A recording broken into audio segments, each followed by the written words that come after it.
If I had to start the gym from absolute zero, knowing everything I know now, things would be very different. And this will save you months, maybe even years of wasted time.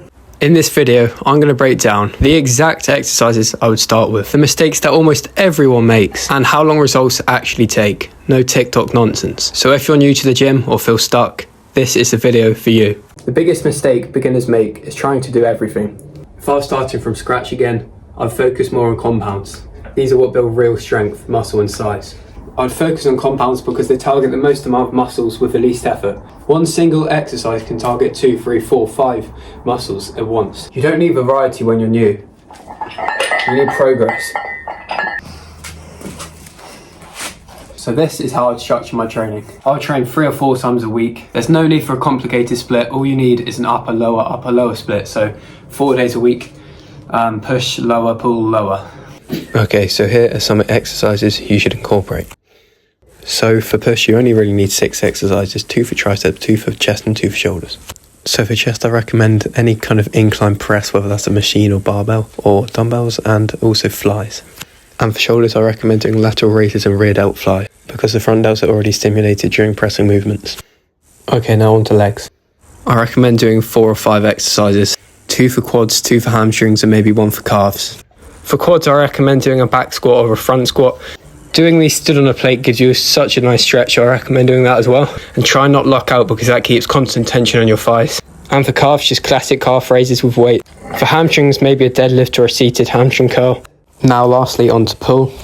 I recommend doing some kind of close grip lat pull down or a pull up, maybe an elevated row like I'm doing here, or a T-bar row or a chest supported row. And for biceps, do seated incline curls, easy bar curls and hammer curls. So do 6 exercises for pull, 3 for biceps and 3 for back. And remember guys, muscle is built with rest. So here are some mistakes I wish I'd have avoided sooner. Number 1 is of course ego lifting. Don't let the weight control you, you control the weight. Number 2 is switching routines too often. I'd stick to the same exercises for months, not weeks. Number 3 is copying advanced lifters. What works for someone who's been training for 10 years doesn't work for someone who's been training for 10 weeks. Number 4 is expecting fast results.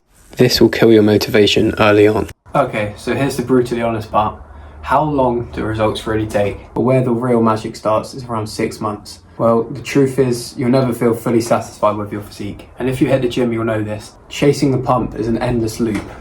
Instead, try and set a realistic goal. So focus on your weak point, like your shoulders, wherever it might be, and just try and mass gain in those areas. And remember, the people who do the best are not the ones who are the most motivated, but the most consistent. So here's the mindset I would start with. I focus on showing up, eating enough protein, tracking lifts, and sleeping properly. And with all of that, your body has no choice but to change.